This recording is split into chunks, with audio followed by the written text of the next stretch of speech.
Welcome to The Breach Show, featuring sharp analysis on politics and social movements in Canada. I'm your host, Desmond Cole. Landlords across the country are pressuring governments to give them more power in their relationship with tenants. Ontario Premier Doug Ford recently tabled a bill that, among other things, opened the door to letting landlords decide the length of lease agreements. But after tenants' rights groups like Acorn mobilized and tens of thousands of workers contacted the government to say, no way, Ford backed off. However, there's plenty of other concerning changes in the rest of that bill, and we're going to explore some of them today. Plus, the federal government has a new housing organization with a new leader whose mandate is to build more affordable housing across the country. But how likely is it that Build Canada Homes will make a dent in the lack of affordable housing stock? To explore all this, I'm joined today by Ricardo Tranjan, a political economist and senior researcher with the Canadian Centre for Policy Alternatives. He previously managed Toronto's poverty reduction strategy and has taught at universities in Quebec and Ontario. Hi, Ricardo. Hello. Let's start in Ontario. Premier Doug Ford has introduced what he calls the Fighting Delays Building Faster Act. I will never tire of these entertaining legislation titles. This is a jumble of legislation. It's really an omnibus bill around transportation, the landlord and tenant board, and also housing. The provision that's gotten the most attention is the one that's already been backed down from by the government. It was a rule to change how lease agreements work in Ontario. So right now, when you sign a lease, you can stay indefinitely in Ontario unless there are certain legal reasons that the landlord has to take the unit back. Ford's government had proposed a rule that would, quote, allow landlords to control who occupies their units and for how long, unquote. As I mentioned, the government backed down from this proposal almost immediately after outcry from renters and housing advocates. But Ricardo, what should we make of the Ford government's attempt to even pass such a rule in the first place? That's a great question. I think we need to take a step back from the policy, from the government of the day for who the premier is right now, and just take account of the fact that this Bill 60, specifically the aspect on tenant protections, is the most vicious, one-sided legislation that we have seen since tenant-landlord relations began to be regulated in the 1960s. And when the legislation was introduced, we looked it up and we saw a number of MPPs, and we saw side by side with them the representative of the biggest landlord lobbying organization in Ontario on stage, standing side by side with the MPPs, introducing this vicious piece of legislation that contains a direct attack on tenant rights. For the lobbying group, this was a historical moment where they got the government of the day to put forward a legislation that essentially encompasses all of the dreams, essentially takes away tenant rights, tenant protections, remove rent controls, and that was a big moment for them, I can only imagine. And then in the next, couple of days, there's a popular outcry, and then the politicians in the room decided to take a step back and pull back on the piece on fixed term leases, right? So they say, okay, this didn't pass, and so what we have to remember is two things.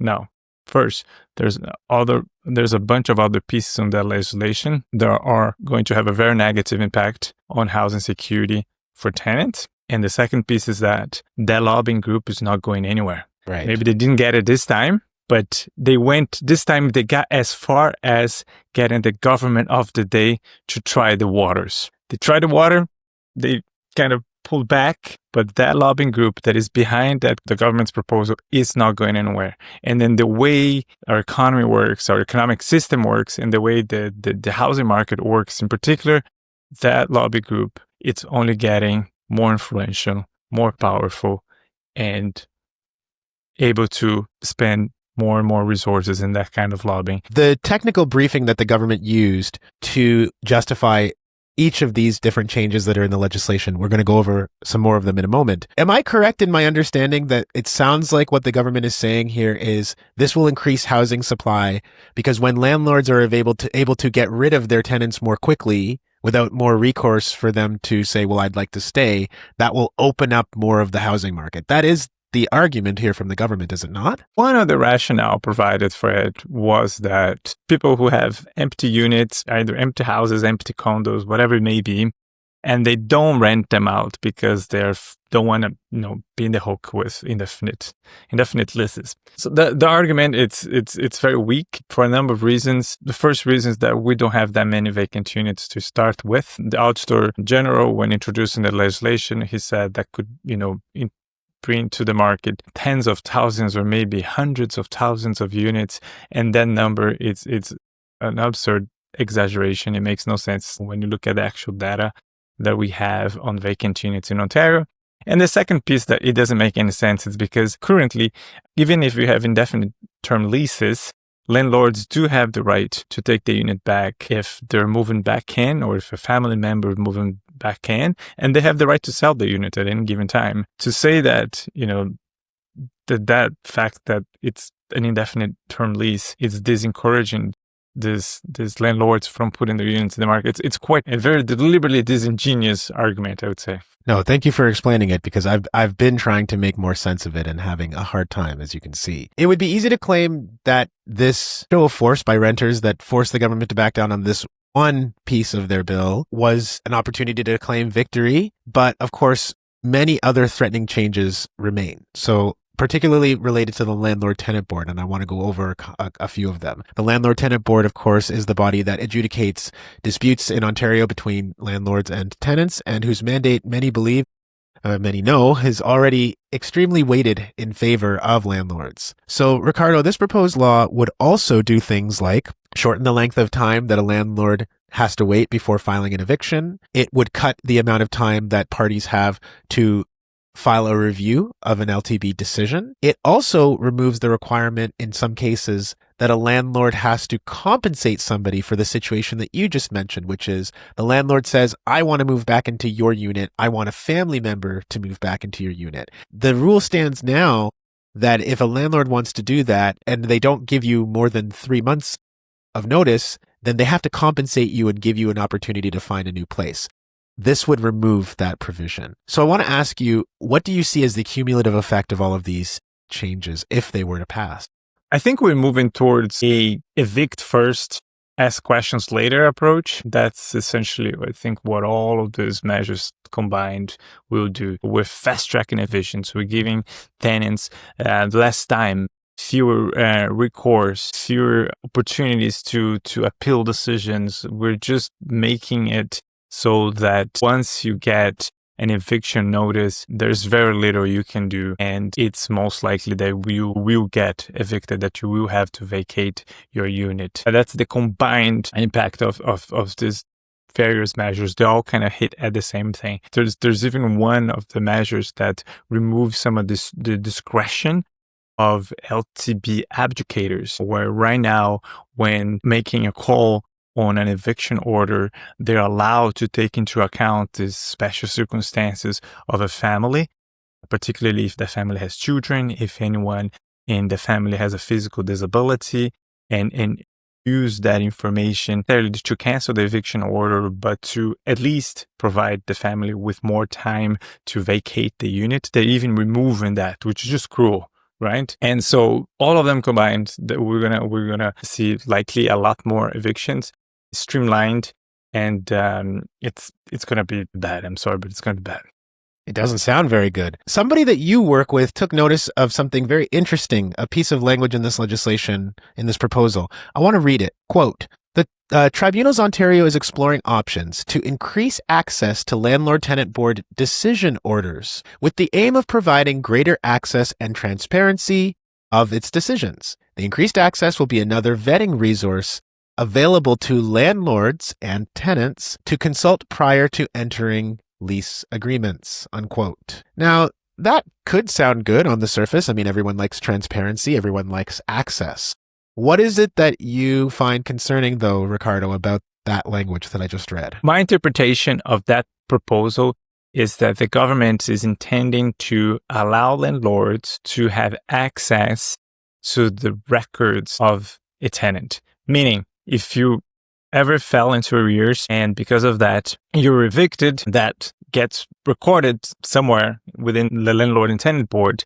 And then future landlords would be able to go and check to see if you have any history there. And if you do, they may choose not to rent to the unit. The question is, who else? It's already bad in itself that landlords would be able to check your quote unquote record. But then there's a question of who else can check that. Would prospective employers also be able to go and check and see if you have a quote unquote record on the landlord and tenant board? Who else have access to that very private information? So if you combine the potential impact of that with the impact of the previous measures that we just discussed, you have two very, very potentially damaging changes. One, you're going to streamline evictions and make it easier to push people out of their homes. And then you're going to create a record on everyone that has been evicted out of their homes so that potentially they're going to have a really hard time finding housing again, right? So what the government is doing here... It could essentially function, as a blacklist. Exactly. I think what the government's doing here, and which is extremely disconcerting, is that it's not only fast-tracking evictions, but it's at the same time also proposing to put evicted tenants on some sort of blacklist. So people will be pushed out of their homes and they're going to have a really hard time finding housing in the future because all prospective landlords will be able to check on them and say, I'm not renting to that person. So you're essentially, creating a group of people, a share of your residents of your city who will be sentenced to a life of housing insecurity. That's extremely disconcerting and should be a cause of concern not only to all the housing advocates and the social movements out there, but I would argue that mayors should be really concerned about this as well. You alluded earlier to the issue that some of the incentives that the Ford government says it wants to provide here to allow for more rental spaces to open up, they don't really seem to add up, and they're certainly nowhere close to the need in the province of Ontario. And I feel like it has to be said that while all of this is happening and this legislation is being put forward, Doug Ford's government have missed their targets on new housing builds for several years in a row now. They've talked a lot about the need for new supply in the housing market in Ontario, but they keep falling short of their own targets over and over and over again. So Ricardo, what do you make of the fact that while these really severe measures are coming down on tenants and seemingly making it more likely that people will have a hard time finding housing in the future, we're really not hearing a whole lot on the supply side of new housing, more affordable housing, more opportunities for people who are struggling to make rent right now? The reason why we're not seeing housing construction right now is because we rely on a private development model, right? So private development is a cyclical enterprise. When returns on investments are high, the money flows in and you see more construction. As soon as returns on investment start flattening or start falling what developers do, they just take the foot off the gas and stop construction until returns on investment look better. And so that the panacea of abundant housing that we often sold on, that, we can just build more housing and then one day prices will stabilize or even potentially drop. Actually, in fact, in the real economy, it's just this very short-lived period right before our economic downturn. Because private developers will not build if the returns are not high. They would take the foot off the gas. They will not go and buy land that is too expensive to build housing at a price that is not convenient for them. They're not going to go through their precious land inventory in order to build housing that is not profitable. So I think it reminds us of the fact that the supply argument doesn't work. It's inaccurate in a number of ways. So in a province where we are fully dependent on a private development, we're not going to be seeing housing built in at times where high interest rates and economic uncertainty, right? But it is cruel to, at that exactly the same time that we're not seeing more supply coming on board, which tilts the balance of power even more so to landlords. You take away the tenant protections that could provide some sort of security for people who are presently housed. That brings us very nicely onto my next topic for you, which is the federal government and this new federal initiative called Build Canada Homes. Because the federal government has said that we do need to have more supply of housing, and that in some cases the government actually needs to be the one managing this for the reasons, Ricardo, that you just mentioned. So when you joined us in the spring during our federal election coverage, you had a lot of criticisms about the federal Liberals' housing platform, a lot of the places where it fell short, according to you. Now, since then, they have formed government, of course, and they followed through on this new agency called Build Canada Homes.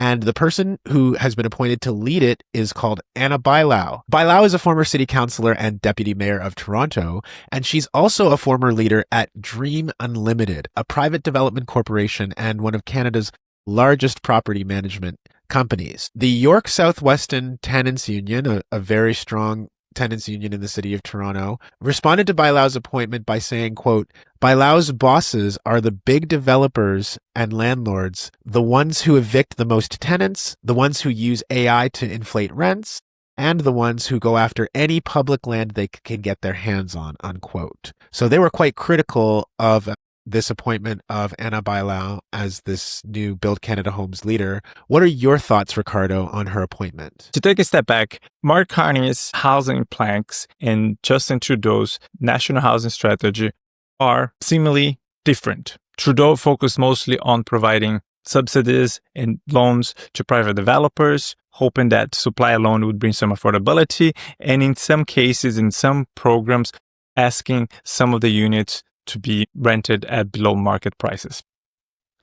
And the government was highly criticized for this because most of the programs, most of the funding spent did not create affordability. So Mark Carney comes in and he changed the language. He changed the language in that he was focusing way more on affordability, talking about non-market housing, and he talks about the government being more directly involved, relying less on private development and doing more directly through this new agency that was just created. At first, it seems like a change, right? We have one government that had this approach of just providing supports to the market and helping that, or hoping that that would deliver it. And then you have this new government that says, no, we're going to focus more on affordability and we're going to be more directly engaged.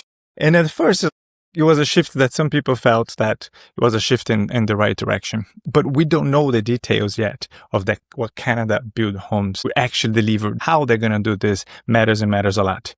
But what I would say to answer your question directly is that, we're kind of trying to, put the pieces together to kind of understand what this new agency actually is going to be. And when you appoint someone who is clearly attached with the industry to lead it, I started becoming a little bit less optimistic about whether or not that agency will bring any changes, right? As you said, Anna Bailau was a councillor, and then after her serving her time as a city councillor, she went and she got a job with developers. Her job was actually as a government relations person, so she was using her cachet and her knowledge of housing to push forward for changes for the industry. And now she has this role. So in my perception, the industry must be looking at this appointment and says, it's one of us.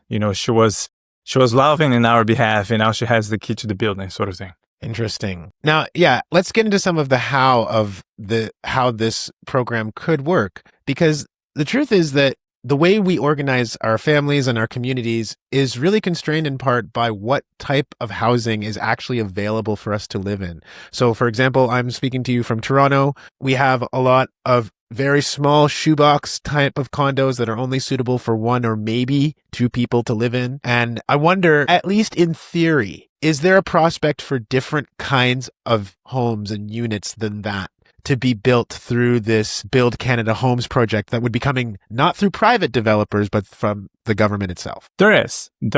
If the government is actually involved in the development of housing, it can very directly shape what kind of housing gets built through a number of measures, through tax incentives, through regulations, through the funding or not funding of particular types of housing, it can really shape what gets built, and it has done in the past. So yes, it is possible. The very tiny condos were mostly a product of housing built specifically for speculators and speculators, investors who themselves did not plan to live in those units. They just wanted a place essentially to park money and to make that money grow. That's a lot what the condos were towards the end of this condo era. That's not what they were originally, but towards the end of the condo era, and then these very tiny places that you're referring to, that's what they were. So governments, if they're involved, they can what gets built very, very directly, in fact. Okay.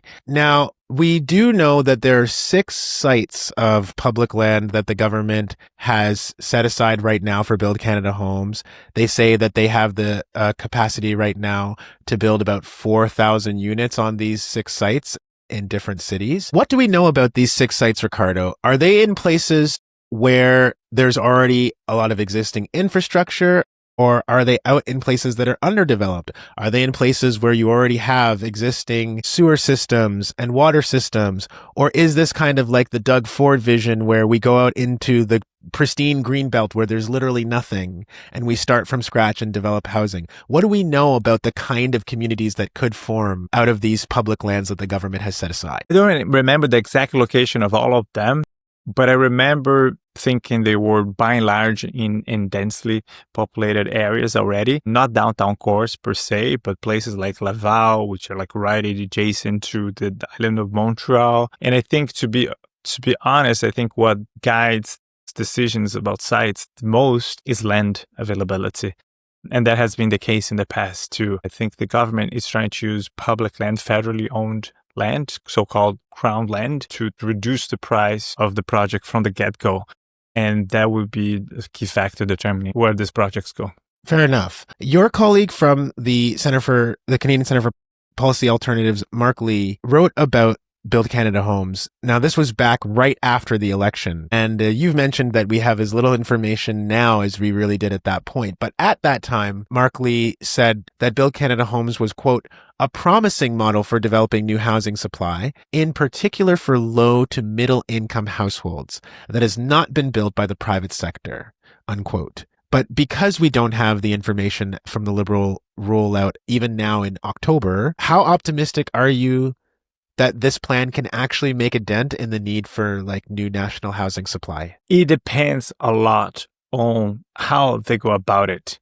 And here we need to take just a step back quickly to understand the difference between publicly owned projects and public-private partnerships. So let's think about a road. If a government decides to build a road, finds the land to build the road, does whatever it takes to, if it already doesn't own the land, it purchases the land, so now it has it, and then we go deals with financing, gets the financing through different mechanisms, and it also gets the zoning right and changes whatever zoning needs to be changed. And then at one point says, okay, we're ready to go. And then it goes and hire a company to come and do the building. It's a contract. It's a procurement process that is transparent. Various companies can bid on it. The government is such a good, sweet deal to get such a big contract that the government can even require additional things, saying like, we want a larger share of your workers to be unionized. We want the minimum wage that you pay for anyone working at this project to be at a particular level.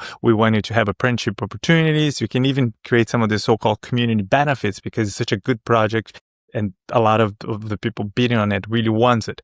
And so you do that, they come, they build the thing for you, you sign them a check and say, thank you, bye. The public own this piece of infrastructure now, we're going to manage. It's going to be one of the public assets that we manage, right? So that's something that has been publicly built. What is public-private partnerships, the so-called P3s? It's very different because you bring a private partner to the entire operation. You're not just contracting out a piece of the work. They are your partner throughout this entire process. And they will try to make profit at every step of the way.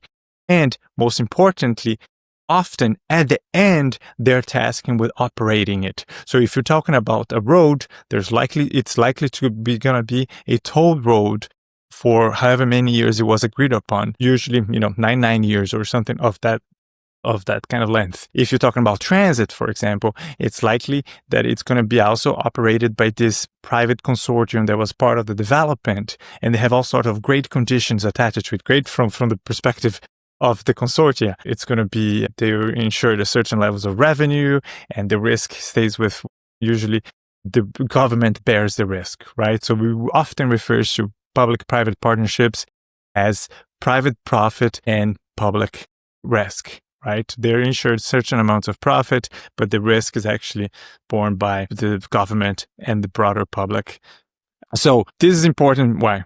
Because we don't know which one of the two Build Canada homes will be. We don't know whether the government actually is going to act as a developer and do the first piece of the process and then hire building companies, sign them a check and tell them to go on their way, and then own the housing and either manage the housing themselves or transfer ownership to a land trust, to a non-for-profit housing operator, to a co-op. Or if it's all going to be that public-private partnerships where we leverage private developers' expertise, we leverage the private market potential, and we have seen some of the language in the Building Canada Homes material. And then in the end, if that's the approach, two things are certain. It will be more expensive than it needs to be, and it's going to be less affordable than it needs to be. So what I'm hearing you saying is that there are these two paths, the public ownership and control and management path and the public-private partnership path. And whatever one the Liberal government decides to focus on more is going to have a lot to do with what this ends up looking like. We also have a budget happening next week. What are you expecting to hear in the budget that will tell us one way or another how this might go? I think we're going to learn more about it, hopefully, about this, which one. We're going to have more information, and that might help us to figure out which of the two ways we're going. But I'm afraid too that this government seems to be doing things more of a piecemeal manner. And so instead of launching a program that you can look at the various criterias and guidelines, and then you can assess as whether it's a good policy or not, whether launching a particular fund or loaning streams that you can also look at the criteria and have a public conversation about whether or not this is the way to go. I'm afraid that it might be a site-by-site kind of approach. We're going to build this there. We're going to build this there. We're going to build this there. And then you evaluate it on a project-by-project basis. That might deliver some housing, but probably also not at the scale that we're hoping for. We'll see. I'm hoping to learn a lot more about this next week. We're all hoping to, and our Martin Lukács is going to be in the budget lockup next week to try and get us the details before anybody else. But for now, Ricardo Tranjan, thank you so much for giving us your time this afternoon. Thank you. Always a pleasure. If you like what you've heard on The Breach Show, please subscribe to the podcast. And if you want to support our work, please become a sustaining member to help us create more journalism for transformation. And you can do that by going to breachmedia.ca/support. Thanks for listening.